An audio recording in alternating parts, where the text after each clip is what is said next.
let's talk about the season that is upon us. How would you describe Rocky Top right now as we launch into the first home game of the season?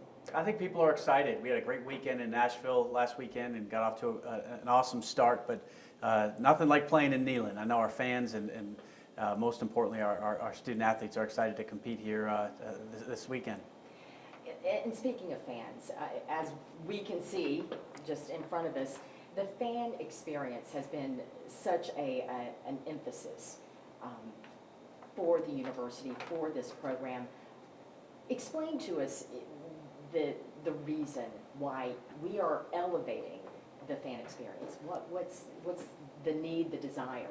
Yeah, I think we can build the best athletic department in the country right here in Knoxville, and the biggest reason is the fan base. I think we have the best fan base in all of sport, not just college athletics, and the better experience we can give them, the better opportunities we can create in terms of home field, home court advantage, building our budget and building facilities that give us competitive advantages against our competition in the SEC, which is the toughest conference in America. Yeah, and this is competition, isn't it?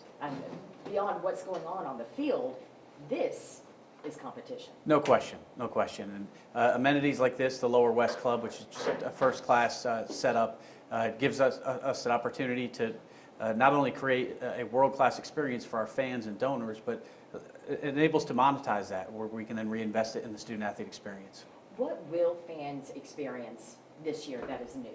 So Rocky Top Wi-Fi will have connectivity in the stadium. Game one, they'll see that in some of the main concourses and the gates, which will really help with electronic ticketing. Different parts of the lower bowl will have connectivity, but by the end of the season, the goal is to have it throughout the whole stadium, and looking forward to working with our fans and getting feedback on what's working and what's not, because no matter how much technology we put into it, there's no replicating 100,000 people in the stadium, all trying to connect at various times. Absolutely. And this, where we are right here, this is, while it was here to a degree last year, it is a whole new experience. Yeah, it's an awesome hospitality amenity for the seats in the Lower West Club behind our home bench, and I think it's the best seat in college football. It's just an awesome, for those that want to be in the mix of things right there, close to the field. It's a great seat, a club seat, and then the amenities down here are absolutely fantastic. What are specific things that fans need to know about this year? Anything changed from previous years that they need to be aware of before they get here? Continuing with electronic ticketing, I think just being mindful of that should be easier with the Wi-Fi. We have construction happening with the new nursing building on the west side of the stadium, and obviously ongoing construction for the next several years in Neyland Stadium. So we'll do our best to continue to message and communicate proactively around that, but asking for their patience and knowing that the goal here is to make it a way better experience, but got to go through a little bit of dust to get there. No doubt. That's just to be expected for sure. This is going to be a very special game on Saturday, honoring a legend, Condridge Holloway. What was the mindset behind that to say, hey, we are shining the light on this incredible human being and player? Yeah, you know, really since I arrived here, we've been working on trying to find ways to emphasize and celebrate our history. We have such a rich history and tradition here at Tennessee, but then also how can we be innovative and look towards the future? And I think when we were the best version of ourselves, when we were kind of at the top of the heap in college sports, we were innovative. We were the first school to do a lot of things, and Condridge is a part of that, being the first African-American quarterback to start in the SEC. We were a first mover, he was a first mover, and so this is another way for us to celebrate our past, and in a way with our smoky gray uniforms, we're going to be continuing to try to innovate there and do some things that are exciting for young people. I'm probably more of a traditionalist myself, but 17 and 18-year-olds they like new uniforms. They like change, yeah, that's they for do. sure. So yeah. You're hinting then that there may be more changes down the pike as far as some looks. I think we're going to have a long leash on our creative folks, especially with the Smoky Gray series. In your time here, you no doubt have goals. What goals in your short amount of time here have you been able to take off, and what are the goals going forward?